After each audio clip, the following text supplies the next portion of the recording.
Boy, oh boy, I'm in a terrible mood. I hope you're doing better than I am. Uh, I touched on this in the last video, but I saw a urologist again to try to treat my blasted condition that's been going on for 17 years with no treatment. I guess the positive to look at is that it is, at least as of now, a chronic condition and not a critical one. I'm not dying, but right now it feels like I am. I know that many other people um, suffer, a great deal worse. People have cancer. People are dying. People do die well before their time. But for 17 years, I have not been able to live.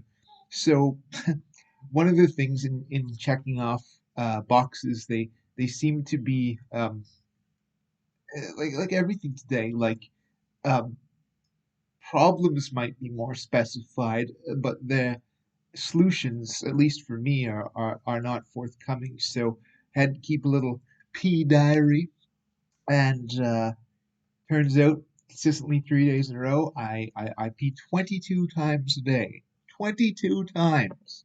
And remember, like if this had been all my life, maybe it'd be normal for me, but this was not the case for me till 2006. I had 22 and a half years where this was never a problem for me.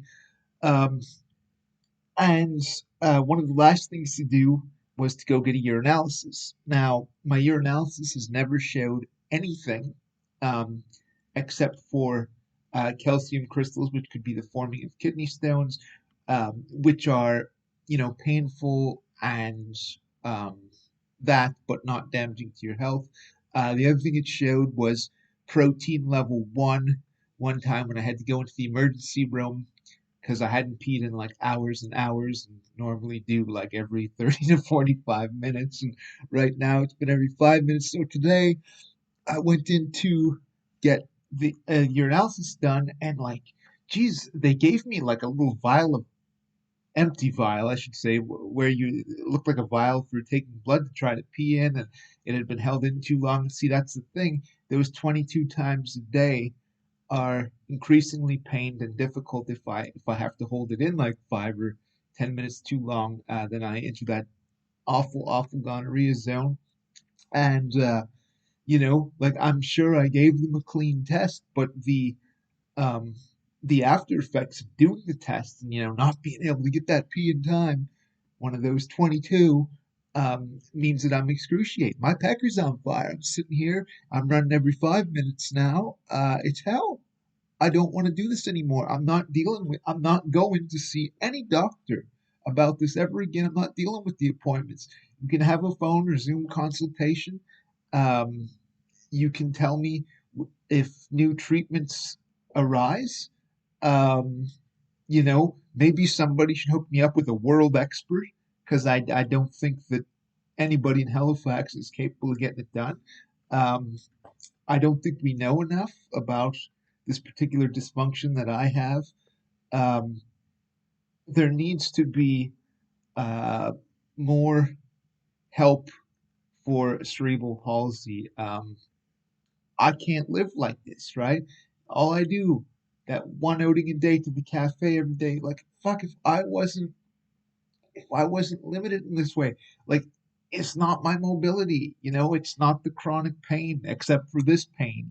I have aches head to toe sometimes every day, not all the time, but sometimes.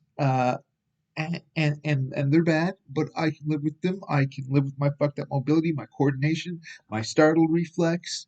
But this peeing, no more. I can't do it. I can't. I have to be so careful.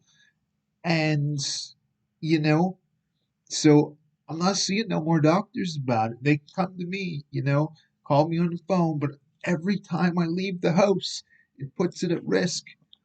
Um, I don't know if this is the kind of thing, my insomnia finally got treated after about 13 years of that, with some, antipsychotic and sleeping pill. But I know this is cerebral palsy thing. Like I don't have an underlying mental health condition. I just have cerebral palsy. And it's time for medicine to advance and advance quickly because I think this is going to kill me. and it's a damn shame that I've been living 17 years without any treatment for this.